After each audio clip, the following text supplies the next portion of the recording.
Graça e paz, amém? Louvado seja o nome do Senhor.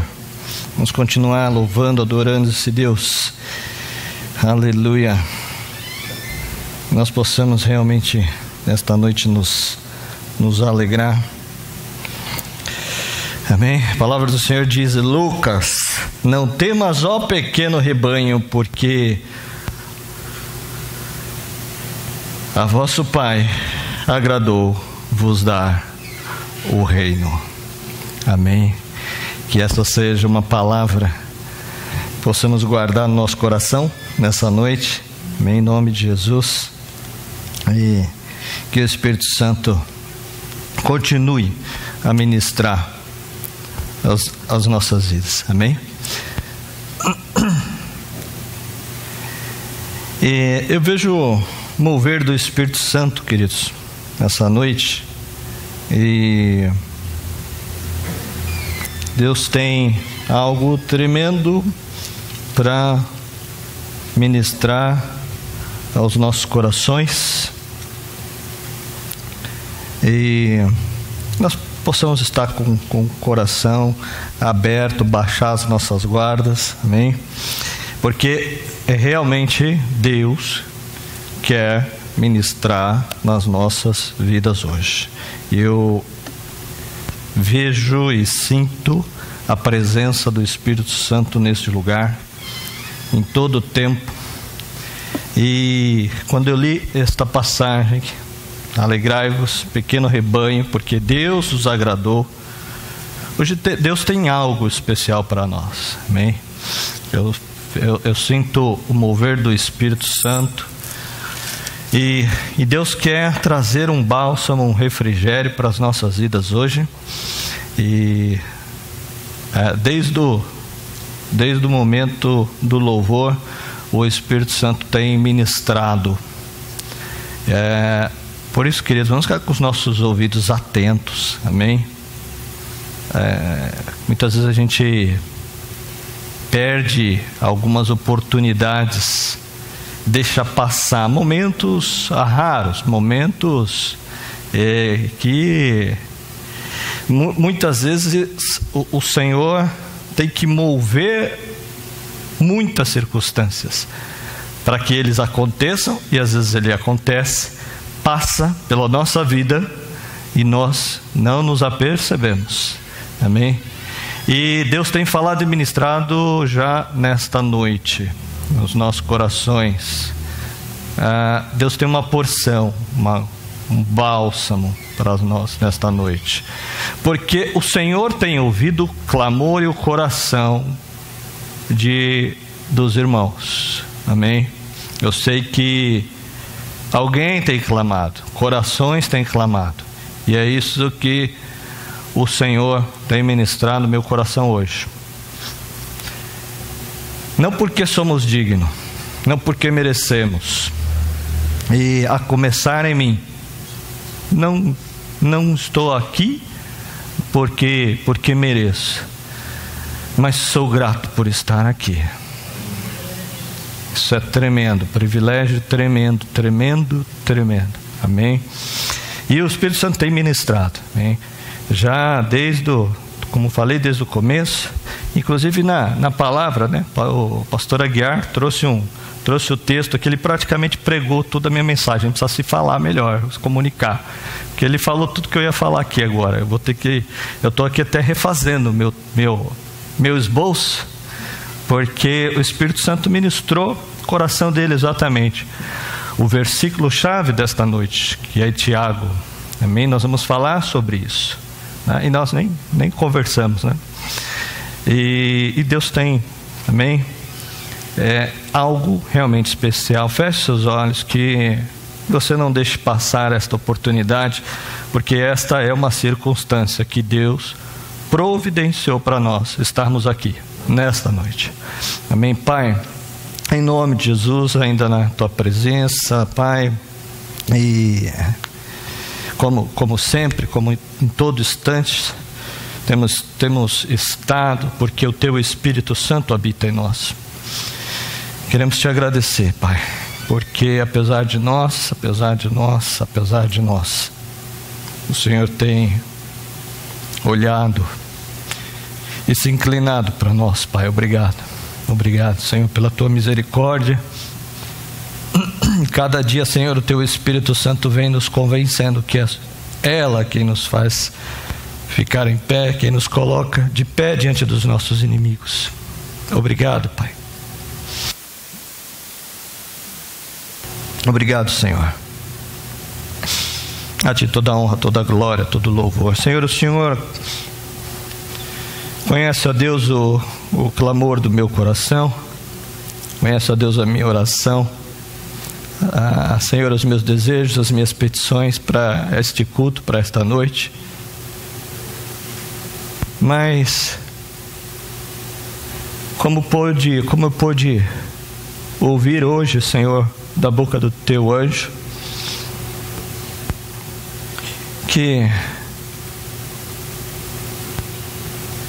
mais que as minhas orações e mais que as minhas petições, que se cumpra a Tua vontade. Em nome de Jesus.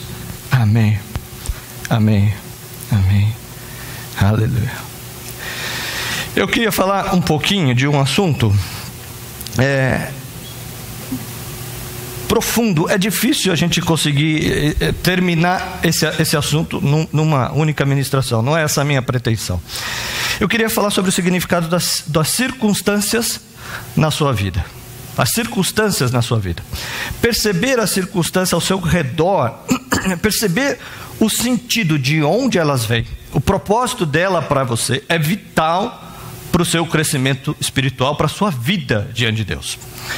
Muitas pessoas lidam com as circunstâncias, né, de forma maniqueísta. O que é isso? Aquela coisa seguinte: só existe o que é bom é de Deus. Ou seja, o que é agradável, o que é confortável é de Deus. Aquilo que é desconfortável, que aparentemente é desagradável, aparentemente mal, é sempre do diabo. Então essa atitude de você sempre classificar algo como sendo de Deus e algo como sendo do diabo pode ser problemático para a sua vida, porque você pode estar rotulando do diabo algo que é Deus fazendo na sua vida. O que é pior ainda, você pode estar tomando como sendo de Deus algo que não é para você aceitar, porque é do diabo na sua vida. Então perceber o que está acontecendo com você, perceber o significado é vital para o seu crescimento em Deus. Em Provérbios capítulo 3, verso 6, é um versículo muito interessante, porque ele fala até uma fórmula, né, para você crescer e avançar. Vamos ler juntos? Provérbios capítulo 3, verso 6. Amém? Abra aí a sua Bíblia.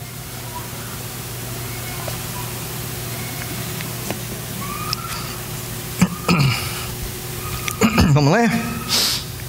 Reconhece-o em todos os teus caminhos e ele endireitará as tuas veredas. Então veja, se eu reconhecer o Senhor, a mão do Senhor, em todos os meus caminhos, ele vai endireitar as minhas veredas. Amém, queridos? Amém? Agora, eu não quero esgotar, como eu falei, mas eu queria tentar falar pelo menos sobre 4 situações, pelo menos, que acontecem conosco. Com você pode acontecer situações ou circunstâncias de provação, disciplina de Deus. São diferentes. Provação é uma coisa, disciplina de Deus é outra coisa. Pode acontecer também semeadura e ceifa. O que é isso? Coisa que você mesmo plantou e está colhendo, que não é provação e nem é disciplina de Deus. E pode ter uma 4ª situação ainda, que é o ataque do diabo. Então você pode ter ataques do diabo, você pode ter provações, você pode ter disciplina de Deus na sua vida e você pode ter ainda semeadura e ceifa. 4 coisas são possíveis na sua vida de estarem acontecendo. Então não fique pensando você que é coisa simples servir a Deus. Não fique pensando você que é coisa à toa, né?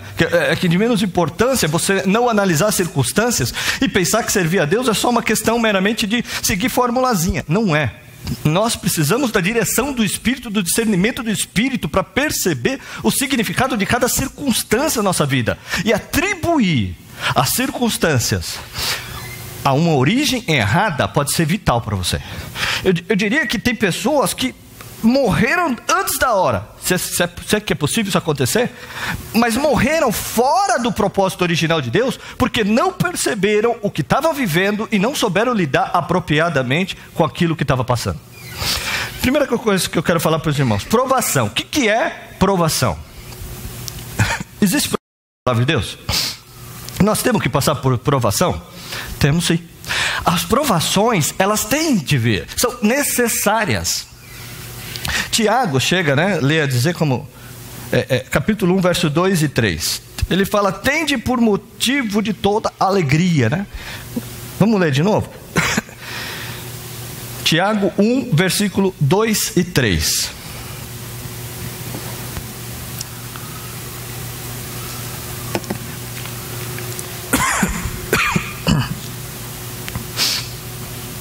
Amém?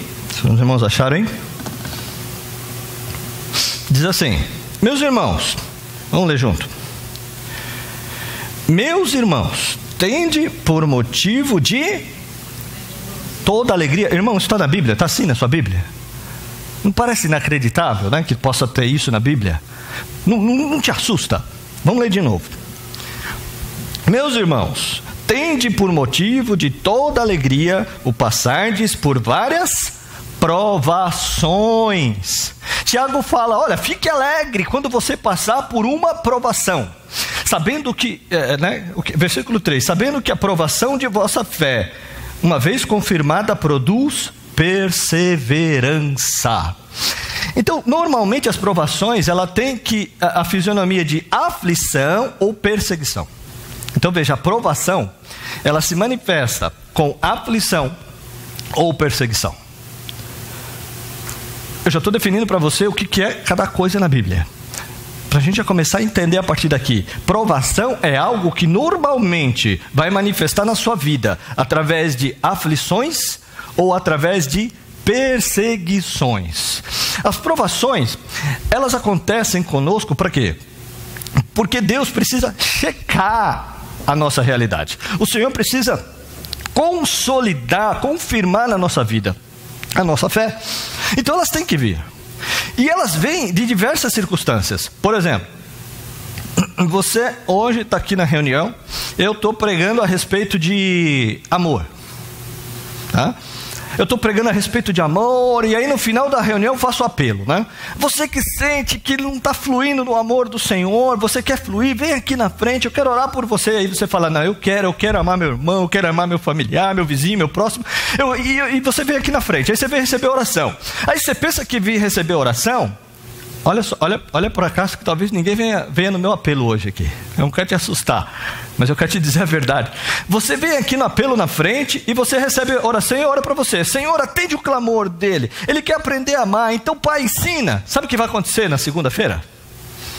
Começa as provações na sua vida, porque Deus leva a sério aquilo que nós fazemos. Deus leva a sério a sua oração. Mas aí acontece o quê? Deus pega e levanta lá na vida do Rodrigo, na segunda-feira, o chefe dele, ou um colega do trabalho, ou a esposa dele. É uma segunda-feira tudo azeda.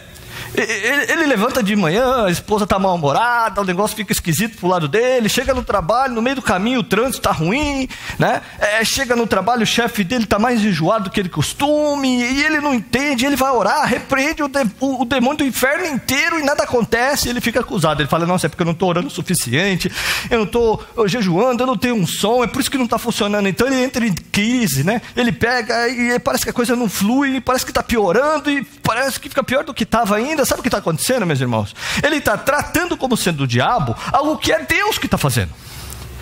Deus tinha que mandar a aprovação, sabe por quê? Porque ele orou, ele falou: Senhor, me ensina, me dá, eu quero. E Deus levou a sério. E Deus arranjou de tal maneira as circunstâncias para que ele fosse checado. Eu estou aqui pregando, os irmãos não fazem ideia quanto é sério pregar, meus irmãos, porque tudo que eu falo aqui, Deus requer de mim depois. Não é que Deus veio cobrar, não é isso. É que cada coisa que eu prego aqui, depois eu sou checado, para ver se tem realidade. O Senhor vem balançar a árvore para ver se a raiz está estabelecida mesmo. Então eu estou pregando aqui hoje a respeito de paciência. E eu prego sobre paciência, e eu falo do testemunho, de muita coisa. Quando chega na segunda-feira, meu irmão, mais do que nunca, eu tenho que estar vigilante. Sabe por quê? Porque a minha paciência vai ser checada duramente. Porque tem gente que pensa que isso é do diabo, mas não é, isso é de Deus. E quando acontecer isso, meu irmão, Tiago fala o quê? Fique alegre. Lembra, tem entendimento. Tem entendimento. Quando acontecer de você orar e falar: Senhor, eu quero alguma coisa. Observa Deus agindo no seu meio ambiente, porque Ele vai agir. Quantos testificam? Quantos já viu isso na sua vida? Quantos depois de orar pedindo fé, passou por tribulação daquelas? Senhor, me dá fé, eu quero fé. Só que irmão, tem irmão que pede fé. Ele pede fé achando que vai aparecer um anjo do céu, multicolorido, né? Technicolor. Vai aparecer para ele e vai ter alguma coisa na mão dele, talvez um cajado espiritual, e vai dar um raio na testa dele, e ele então vai levantar com uma fé monumental. Esse anjo não vai aparecer não, meu irmão. Sabe o que vai aparecer na sua frente? Uma montanha enorme. Você fala: Senhor, me dá fé. O Senhor fala: tá bom. Ele põe uma montanha na sua frente daquelas. Você fala: Senhor, eu estou pedindo fé, só me dá montanha. Eu estou pedindo para ser adorador, eu estou pedindo para ser levita, só me coloca numa situação dessa. Eu estou pedindo para o Senhor me fazer crescer em fé, e o Senhor me coloca numa situação dessa. Aí o Senhor fala: porque a fé cresce na hora que você aprende a falar com a montanha. A fé só vem assim, não tem outro jeito. Você quer fé, mas quer fé de um jeito que eu não vou te dar. Eu só vou te dar fé dessa maneira. Dessa maneira. Quantos estão entendendo? Amém? Eu sei que é uma reunião dura de falar amém, né? Oh, Jesus. Porque ninguém quer ouvir essas coisas hoje, né? Pastor, dá licença, deixa eu ir embora. A reunião hoje não está para mim. Mas veja, ela não passou nessa lição, entende? Quando passa nessa lição, vira canja. A hora que vier um desse de novo, ele fala: eu já passei por isso antes, eu sei que o Senhor é por mim, só saio daqui se Deus me tirar, porque Deus colocou e é Ele que tira. Então eu estou nessa. Ou seja, vai ter que ser algo maior. Então quando vier a aprovação, o Senhor fala: fique alegre, porque depois, quando você é aprovado no meio da aprovação, sua fé é aumentada, você se torna mais firme do que era antes, e é um instrumento muito mais útil na mão do Senhor. Mas tem irmão repreendendo o demônio do inferno inteiro, né? Enquanto ele está acionando a sua fé. E você fica preocupado: por que eu oro e repreendo o demônio do inferno inteiro e nada acontece? Porque não é demônio, é Deus. As provações também são chamadas de pressões. Algumas vezes eu chamo de pressão, porque a provação, ela vem para te pressionar, né? Por que a pressão vem? A pressão é fogo. A pressão é fogo. O fogo, a pressão vem para quê? Primeiro, para checar a realidade das coisas. Só vai entrar se for ouro. No céu só entra ouro. No céu não entra madeira, não entra palha, não entra feno. Só vai entrar ouro, porque lá na Nova Jerusalém até as ruas são de ouro. Até o meio-fio de ouro, né? Tudo é de ouro ali. Só vai entrar ouro no céu. Nós também temos que ser ouro diante de Deus. Então o fogo tem que vir, porque o fogo não destrói o ouro. O fogo torna o ouro mais puro ainda. Então a pressão tem que vir. Sabe para quê, meus irmãos? Para mostrar aquilo que você é. Porque aquilo que você é não é conhecido no dia bom. Você só é conhecido na hora da pressão. Acontece algo muito interessante em relação a isso. Nós tendemos a desculpar as pessoas na hora da pressão, não é assim? Ô, fulano, me perdoa, eu estava com a cabeça quente aquela hora. Aí você fala: não é mesmo, né? Cabeça quente a gente fala até aquilo que a gente não pensa, né? Não é verdade? A gente fala sem pensar, mas Deus ao contrário. Deus primeiro esquenta bem tua cabeça, depois Ele fala: fala agora, meu filho, quer te ouvir. Deus ao contrário. Deus só aceita o que você fala na hora que você está debaixo da provação. Está entendendo? A oração que você faz, tem muito irmão que eu vou derrubar um outro mito, né, que muitos têm. Tem muitos irmãos que acham que a oração poderosa é aquela que você faz quando você está sentindo bastante emoção. Ai, estou sentindo fluir, está arrepiado, estou chorando, estou com vontade de cair, estou com tonteira, estou com tudo. Aí quando eu vou orar, eu falo: não, hoje eu orei e o céu tremeu. Tremeu nada, irmão. Sabe quando é que treme? Sabe quando é que o céu treme? O céu treme quando você ora sem a mínima vontade de orar, não tem desejo de orar, não tem nada, não está vendo nada, você não está sentindo, tudo o contrário. Você fala, não, eu vou orar porque eu creio. Aí você levanta a cabeça e fala, ainda que a videira não frutifique, ainda que não tem gado na pastagem, ainda que não tem dinheiro na minha conta, ainda assim eu exaltarei e glorificarei o nome do Senhor. Eu não estou sentindo nada, parece que eu não sou nem do teto a oração, mas esta oração estremece a base do inferno, porque é baseada em fé. É baseada em fé. Eu não estou dizendo que não é bom sentir, mas eu quero dizer, meu irmão, que uma hora você vai parar de sentir. Eu não quero te estimular nem dizer para você, falar para você parar de querer sentir o fluir, mas não é isso. Mas olha só, querido, tem uma hora que você vai parar de sentir. Na vida cristã tem época de sequidão, tem época de deserto, é normal isso, é necessário. Se você nunca teve uma fase de sequidão, então eu fico desconfiado de você, porque todos nós temos uma fase de sequidão. Qual é a fase de sequidão? É aquela fase onde que parece que não tem água, parece que você não está sentindo como sentia antes, você não está, parece que, sensível como era antes, você parece que aquela música não te faz arrepiar como arrepiava antes, a pregação não te empolga como empolgava antes, e você fica pensando, gente, eu estou caído, caí da fé, eu caí, não tem nada, estou mais vazio que tudo. Não, querido, não é nada disso, meu irmão. Deus está provando a tua fé. Deus vai remover emoção, Deus vai remover emoção, Deus vai remover arrepio, Deus vai remover às vezes o choro, vai remover, sabe para quê? Para você ter a sua fé checada. Porque é na época de sequidão que você aprende a ser perseverante.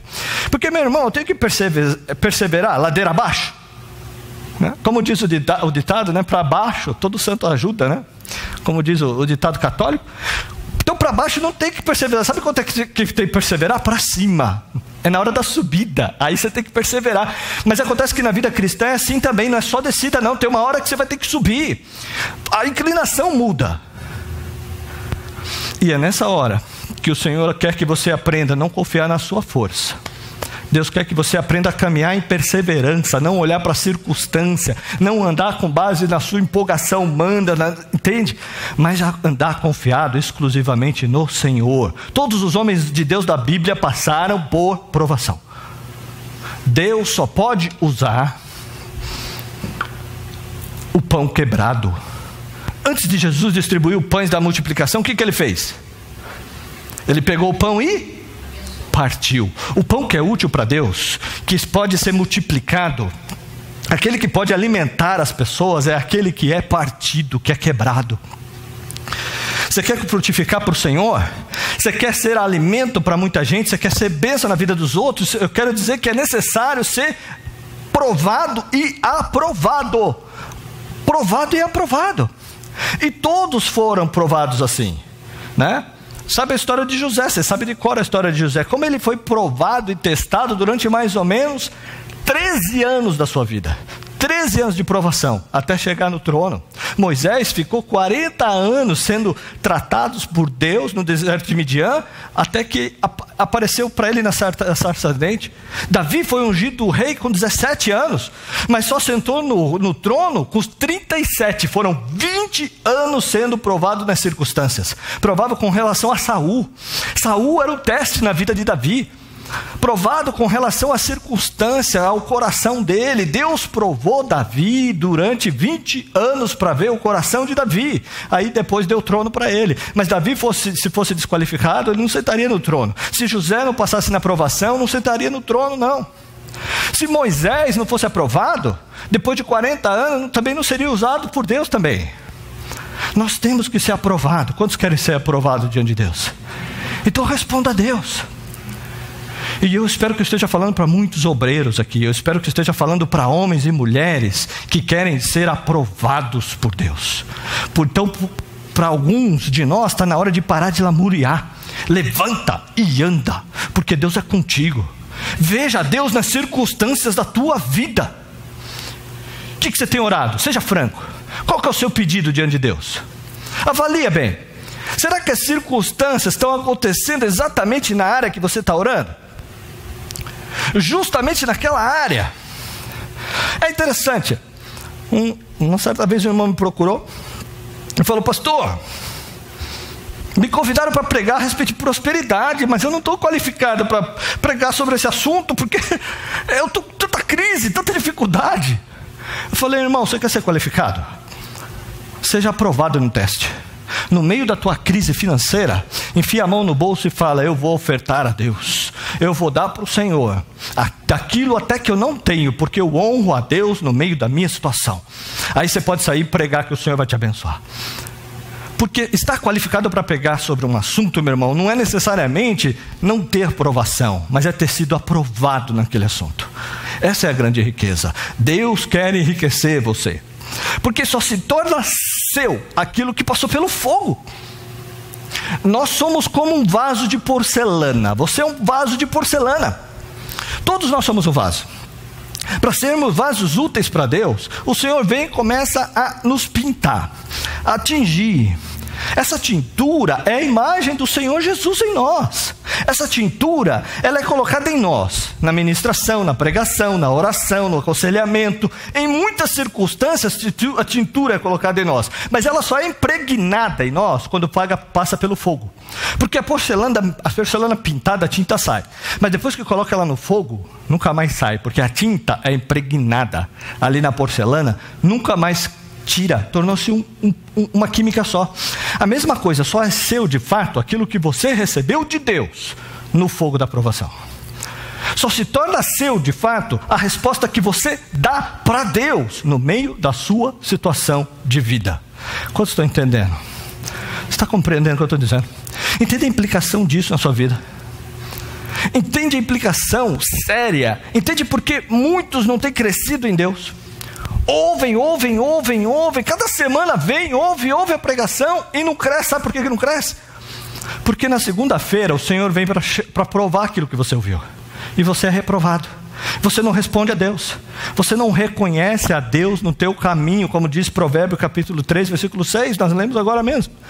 Nós não reconhecemos o dedo de Deus nas circunstâncias, então não crescemos, então não avançamos. Qual que é a maneira de respondermos a Deus em situação de provação? É simplesmente perseverando em fé, porque toda provação tem um alvo de checar e fortalecer a nossa fé. A provação vem para checar, para balançar, para ver se é abalável, porque aquilo que é abalável também não serve para Deus, meus irmãos. Não serve para Deus. Só serve para Deus aquilo que está alicerçado e firme. O Salmo diz o quê? Os que confiam no Senhor são como o quê? O monte de Sião que não se... Se você se confia no Senhor, você vai ter que se tornar como um monte de Sião que não se abala. A minha casa espiritual tem que ser construída em cima da rocha. Então Deus tem que vir para abalar. De vez em quando, né, chega um casal e fala: pastor, estou com problema, meu casamento está em crise. Eu falo: glória a Deus, ainda bem que apareceu a crise, né? Se abalou é porque não tem alicerce, porque os que confiam no Senhor são como um monte de Sião, né? Se abalou é porque tem coisa para arrumar, entende? Então não se importa quando vier a crise na vida de ninguém, sabe? Às vezes é até bom, como diz Tiago, né? Eu me alegro porque é a sua chance de você responder a Deus se tornar diferente daquilo que você é hoje. Mas e quando nós não somos aprovados na provação? Provação vem de prova. E quando você é reprovado? Então vem a segunda circunstância, chamada de disciplina de Deus. Disciplina. Você se lembra a última vez que Deus disciplinou você? Você se lembra? Tem muito tempo. A maioria nem lembra. Sabe por que não lembra? Porque nós banimos do nosso vocabulário essa expressão, né? Disciplina de Deus. Não tem mais, é tudo demônio hoje em dia. É tudo demônio. O que não é demônio hoje em dia? É tudo demônio. Deus não trata mais com ninguém. O Senhor não disciplina mais ninguém. E lá em Hebreus, pega a sua Bíblia lá em Hebreus. Hebreus fala que Deus disciplina sim. Hebreus 12, versículo 4.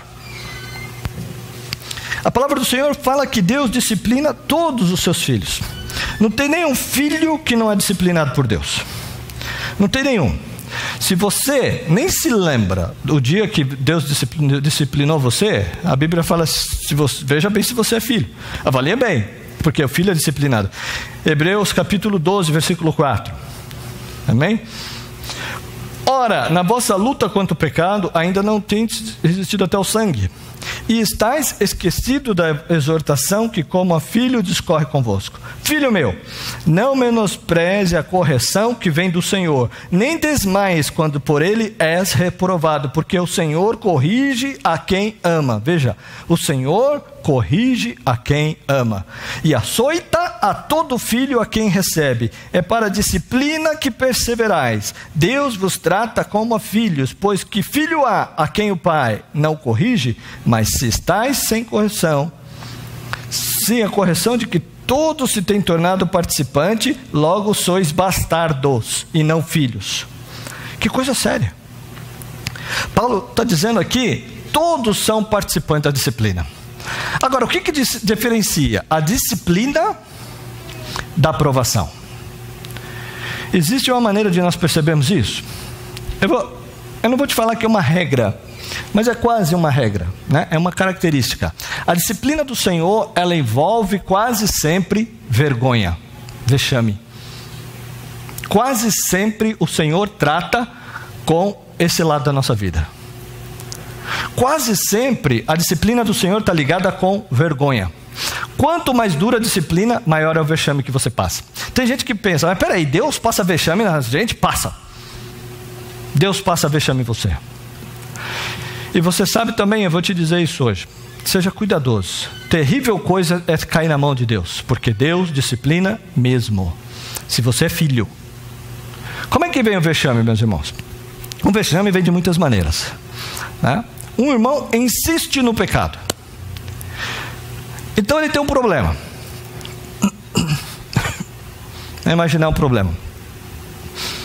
O problema que ele tem é um problema de inveja. Isso é sério. Só que ele mesmo, às vezes, ele mesmo não percebe que ele está com inveja, mas a ignorância não muda o problema. Deus então vem para disciplinar aquele pecado na vida. Deus então trata com ele por meio da disciplina. Deus expõe a inveja dele. Deus expõe. As pessoas pensam que essas coisas acontecem por nada, mas é disciplina de Deus para você. É o Senhor te disciplinando. É a vergonha que você passa. Deus faz isso. Cada um de nós talvez tenha para contar situações como essa que acontece conosco. Se você não muda, Deus vai expor o teu pecado. Aquilo que você faz em secreto, Deus coloca no telhado. Pastor, Deus não faz isso. Eu sei que muitos irmãos já falaram isso, né? Ah, pastor, Deus nunca conta o nosso pecado. Interessante, né? Que na Bíblia Deus conta. Já percebeu como Deus conta? Deus não escondeu o pecado de ninguém na Bíblia. A Bíblia fala que Davi pecou, adulterou e mandou matar o marido da concubina dele, né? Urias. O que Deus fez com ele? Vamos ler lá esse versículo lá, meu? Está em 2 Samuel capítulo 12. 2 Samuel 12, versículo 2.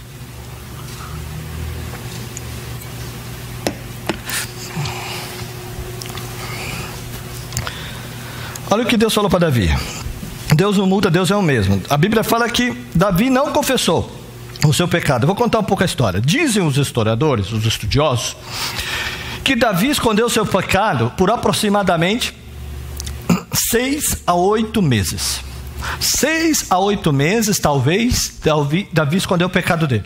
Ele adulterou com Batseba, deu um jeito de mandar matar o marido e ficou numa boa. E não contou para ninguém. Ninguém sabia. Ninguém sabia. Né? Talvez 6 a 8 meses. Se ele tivesse pecado e imediatamente confessado e se arrependido e mudado, talvez não viesse disciplina. Mas ele pecou e não foi buscar a Deus, se escondeu. Aí Deus mandou o profeta falar com ele. Olha o que Deus falou para ele. 2 Samuel 12, versículo 12.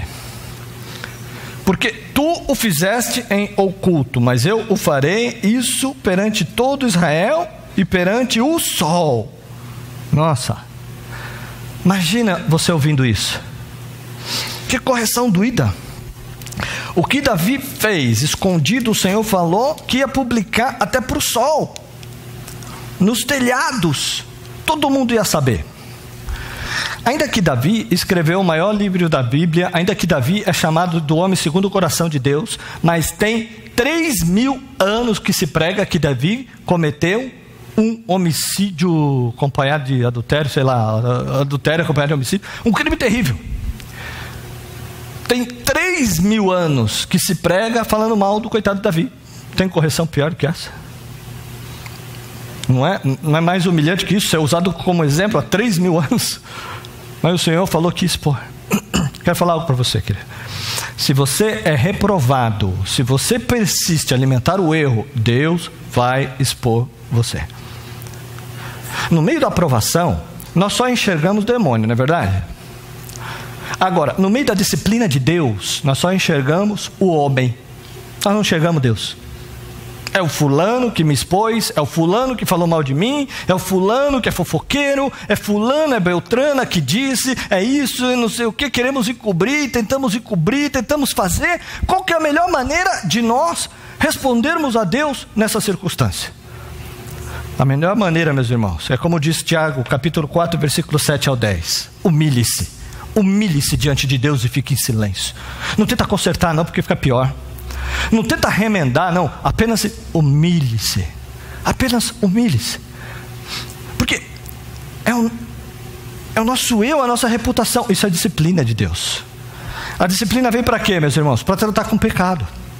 Não sei quantos conhecem a história lá de Josué, né? Josué lutou contra Jericó, foi uma vitória retumbante. Quando foi a vez de Ai, uma cidadezinha desse tamanho, foi uma derrota terrível. Disciplina de Deus. Deus permite derrotas, Deus permite situações de fiasco por causa de pecado. Por causa de pecado. Deus disciplina quando há pecado. Se há pecado, meu irmão, não fica falando de ataque do diabo, de legalidade, outras coisas mais não. Começa falando, é a mão de Deus. É a mão de Deus tratando comigo. É a mão de Deus. Lembre-se, Deus trata. Não fique pensando que você chegou num nível que Deus não disciplina mais, não. Deus disciplina, sim. E também a disciplina de Deus na Bíblia é limitar o pecado, meus irmãos. Tentar impedir que você venha cair de novo naquele mesmo pecado. Porque para Deus importa muito mais a sua santidade do que às vezes o seu emprego. Um tempo atrás veio um irmão de uma outra igreja, e ele tinha um problema no emprego dele. Ele roubou no emprego dele. Em vez dele vir e confessar, não. Na verdade ele não roubou, né? É daquelas histórias terríveis de pecado, né, que a pessoa fala que não é pecado. Ele trabalhava numa empresa, numa empresa que prestava serviço para uma outra empresa muito grande. E no departamento dessa empresa multinacional falou para ele, o chefe do departamento falou para ele, eu só vou pegar o seu serviço com a comissão. Você vai me dar R$2.000 todo mês de comissão. Aí eu te passo todo o serviço para a sua empresa. Ele era o gerente da empresa. Aí ele foi lá e conversou com o dono da empresa. Ele falou, o pessoal da firma lá falou que só vai passar serviço para a gente com comissão de R$2.000. Aí o cara falou, pode passar comissão, pode passar, esse é o mercado, funciona assim mesmo. E vamos pegar o serviço. E passou a comissão. Um belo dia... só que aquele gerente falou para ele, né? Falou, eu não pego cheque, só dinheiro, eu não te conheço, e se alguém te perguntar, eu nunca te vi, eu não afirmo nada. Ele falou, tá bom, é o mercado. Acontece que um dia o chefe dele desconfiou dele, achou que ele tinha inventado essa história, que era mentira. Veja a situação que aconteceu com ele. O dono da empresa achou que ele tinha inventado essa história. Ele falou, não inventei não, você pode ir lá e conversar com o gerente da multinacional. Aí ele foi lá conversar, sabe o que ele falou para ele? Não conheço Beltrano, nunca vi, nunca recebi 1 centavo dele também. E aí? Ficou a palavra de um contra o outro. Mas estava constando lá que durante 2 anos saiu R$2.000-3.000 por mês. Sabe o que aconteceu? O dono da firma entrou na justiça contra ele, querendo receber centavo por centavo, e ele ficou como sendo ladrão. Ele mesmo não roubou, ele mesmo não fez, mas porque teve uma vida desonesta sendo cristão, ele concordou com a desonestidade, entrou no esquema. O que Deus fez com ele? Deus expôs. Alguém fala, isso é o diabo que fez, porque ele deu braço. Não foi o diabo não, querido. Deus disciplina duramente, disciplina Quando nós ouvimos o Espírito Santo e não obedecemos. E quando não tem saída, você vai orar, querido. Não tem saída, não tem como fugir de Deus. Deus tratou duramente. Perdeu o emprego e ainda correu o risco de ir para a cadeia, se fosse o caso.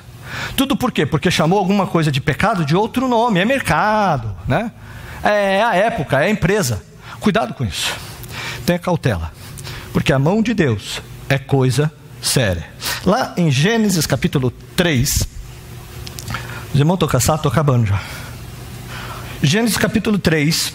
Quando o homem pecou e a mulher pecou, muita gente pensa que Deus amaldiçoou o homem e a mulher. Mas olha só, Deus não amaldiçoou o homem e a mulher. Deus disciplinou tanto o homem quanto a mulher. Por que Deus disciplinou o homem e a mulher? Para limitar o pecado. Para limitar o pecado.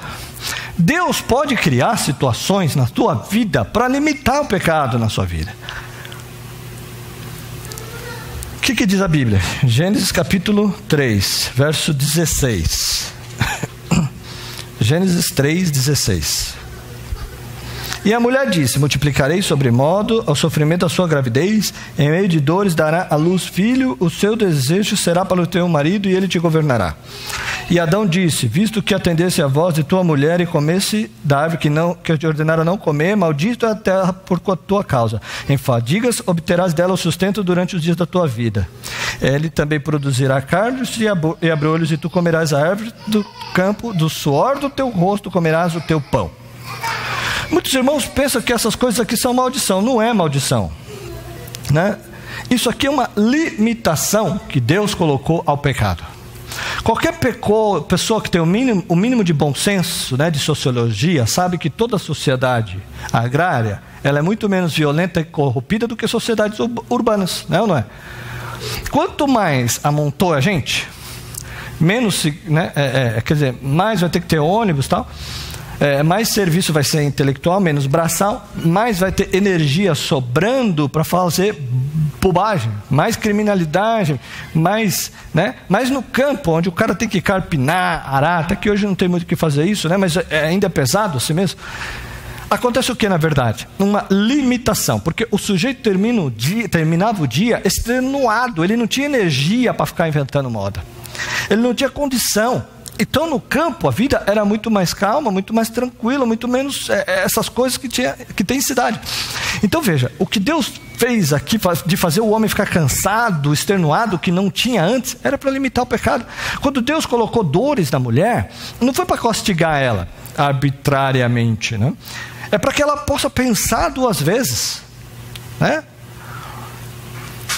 Porque ela não vai esquecer, ela vai lembrar.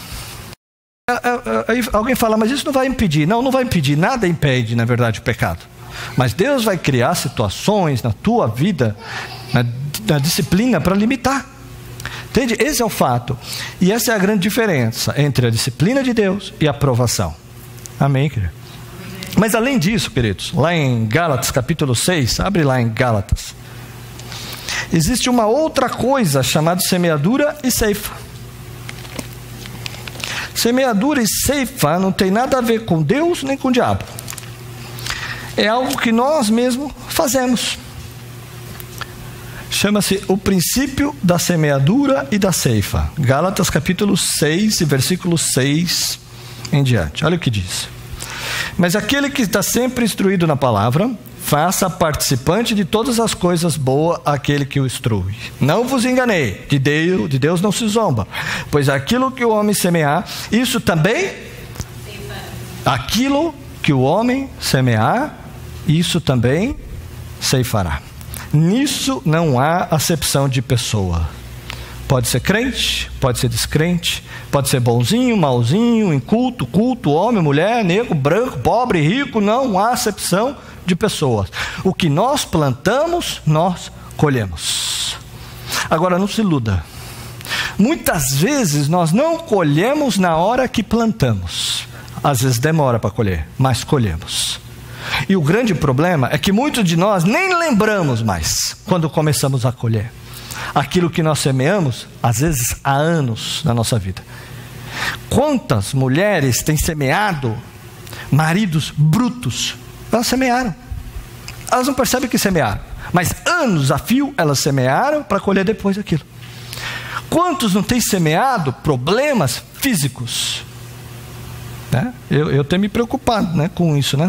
Semeando coisas no meu corpo. Por quê? Porque o nosso estilo de vida, estilo de comida, isso são semeaduras. O diabo não tem nada a ver com isso, nem Deus, nós que estamos semeando. E vamos colher oportunamente.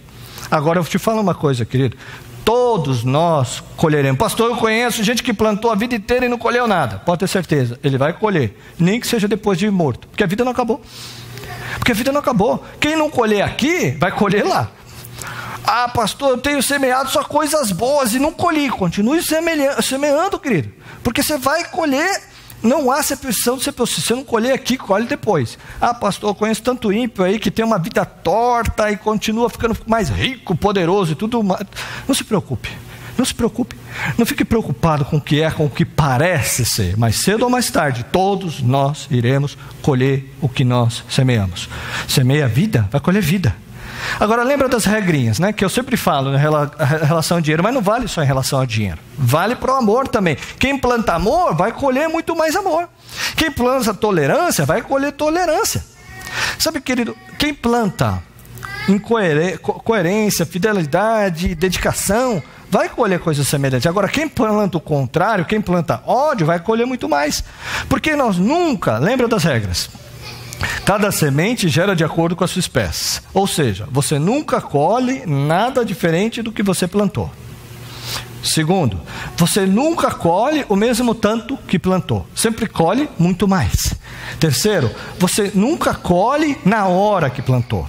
Você vai colher sempre depois. E cada semente tem o seu tempo para germinar e dar o seu fruto. Cuidado com o que você está semeando. Não seja apressado em querer colher agora. Mas avalie bem. Se algumas coisas que você tem hoje não são semeaduras suas. Avalia, né, se seu filho, que você fala, né? Todo mundo fala que o filho da adolescente dá problema. Se não é uma colheita de uma infância sem limite, indisciplinada, que você pôs. Avalia bem, né? Se o seu casamento não é o resultado de um monte de semeadura sua. Avalie o que você tem semeado. Isso não é disciplina de Deus. E isso também não é ataque do diabo. É a lei natural que Deus estabeleceu. E para isso não há acepção de pessoas. Alguém pode dizer, pastor, o que eu posso fazer então? Semeei tanta coisa, o que eu vou fazer então agora? Porque na aprovação eu tenho apenas que responder a Deus e crer. Na disciplina eu tenho que me humilhar e responder. Mas e na semeadura e na ceifa, o que eu tenho que fazer? Meu irmão, você só pode fazer uma coisa: clamar misericórdia e pedir que Deus transforme maldição em bênção. Amém? Deus pode fazer isso, querido? Pode. Lá em Romanos capítulo 8, verso 28 diz assim: sabemos que todas as coisas cooperam para o bem daqueles que amam a Deus.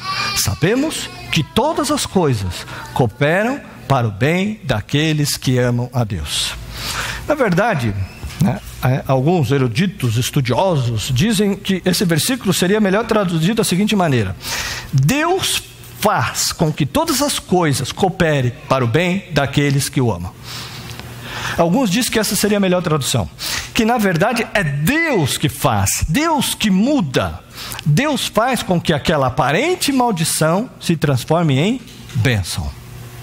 Está entendendo? Então, meu irmão, você tem semeado coisas. Talvez no meio da sua colheita agora, você possa experimentar o poder de Deus. Apenas clame misericórdia.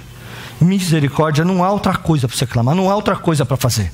Porque Deus não pode mudar algo que Ele estabeleceu, mas Ele pode transformar aquele espinheiro em algo de Deus. E por fim, querido, existe algo também chamado ataque do diabo. O diabo também ataca. Existem provações, existem disciplina de Deus, existem semeadura e ceifa, mas também existe o quê? Ataques do diabo. Ataques do diabo.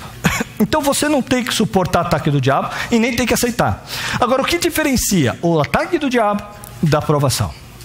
Diferencia o seguinte, queridos: o que o diabo faz, os irmãos conhecem. O diabo, ele é tentação, sedução, opressão, enfermidade, acusação, mentira, engano, morte. Essas coisas não vêm de Deus. Lá em 2 Coríntios 9, inclusive, fala que existe a tristeza de Deus e uma do diabo. Aquilo que é de Deus sempre gera vida. Claro, se você responde a Deus. Agora, aquilo que é do diabo é para escravizar, é para oprimir e para destruir. Eu falo para você, querido, você não tem que aceitar aquilo que vem do diabo. Você não tem que se conformar com algo que não vem de Deus, que é maligno. Pastor, mas eu não consigo ter esse discernimento, eu fico em dúvida, eu não sei o que é de Deus, o que é do diabo. Então eu vou falar algo para você, querida. A ordem bíblica em relação ao diabo é o seguinte: resistir ao diabo. Resiste ao diabo e ele foge de você. Se depois de você resistir, o diabo não fugiu, é porque não é demônio. Uma regra simples. Depois de você orar, repreender, os pastores poderosos de Osasco, tudo já orou por você e nada aconteceu, meu irmão, não é demônio não. Não é demônio não, porque demônio não tem esse poder todo, como alguns imaginam. Não tem essa bola toda, como alguns dão para ele. Não. O diabo sai quando nós mandamos ele sair. Sai ou não sai, queridos? Já viu sair alguma vez? Então sai. Agora, quando você manda sair e não muda nada, é porque talvez estamos atribuindo ao diabo aquilo que é Deus que está fazendo. E Deus espera uma outra atitude de você. Essa noite, eu não sei o que você está passando. Não sei se está passando por provação, não sei se é disciplina de Deus mesmo, se Deus está disciplinando, não sei se é uma mera colheita, você está colhendo coisas que você tem semeado. Também não sei, pode ser que seja um ataque do diabo na sua vida, porque essas 4 coisas podem acontecer conosco. Mas independente do que seja, qualquer uma delas, Deus quer que você responda a Ele no meio da sua situação, e Ele quer mudar a tua história. Você não veio aqui nessa noite por acaso, querido. Deus trouxe você, isso é circunstância de Deus. E eu sei que o que eu falei aqui hoje é da parte de Deus para a tua vida. Porque Deus quer mudar a tua história de vida. Deus quer tirar você do engano, da confusão, quer trazer lucidez, para que você possa ter domínio sobre a tua própria vida e saber responder apropriadamente, entendendo o significado das suas circunstâncias. Amém, queridos? Vamos ficar em pé. Eu queria pedir só para o teclado subir aqui, por favor. Enquanto o teclado toca, nós vamos orar.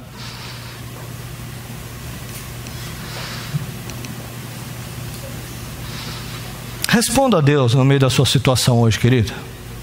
Se depois de tudo que nós falamos aqui, você ainda não consegue compreender o que está acontecendo com você, peça ao Espírito Santo agora que te dê entendimento, que te dê clareza. E o Senhor vai falar com você. Amém? Amém, querida? Vamos falar com o Senhor nessa hora, querida. Que o Espírito Santo te dê clareza. Eu queria orar com aqueles irmãos que estão passando por algum tipo de luta, de provação ou de ataque espiritual, e você não está dando conta de lidar com a situação. Você não está conseguindo lidar com a situação. E você quer receber oração, você quer ajuda nessa situação. Enquanto o teclado está tocando, a gente vai estar orando. Eu quero que você saia do seu lugar. Eu queria que você viesse aqui na frente. Eu quero orar com você. Nós vamos orar junto. Amém? Enquanto eu oro, eu gostaria que você respondesse a Deus. Hoje, responda a Deus no meio da sua circunstância. E você que ouviu a voz do Espírito Santo nesta noite e quer responder a Deus no meio da tua circunstância, enquanto nós estamos orando, saia do teu lugar e venha aqui orar conosco. Dizer: Senhor, eis-me aqui, eu ouço a tua voz. Saia do teu lugar. O Senhor quer transformar a maldição em bênção e mudar a tua sorte nessa noite, querida. Clame por misericórdia. Oh Deus, deixa o Espírito Santo de Deus. Pai, nós queremos aprender de Ti, Senhor, no meio de qualquer situação, no meio de qualquer crise. Nós queremos, Senhor, responder ao Senhor apropriadamente, Pai. Deus, queremos crescer em Ti, Pai. Queremos, Senhor, no meio da provação, darmos, Senhor, alegria, sabendo que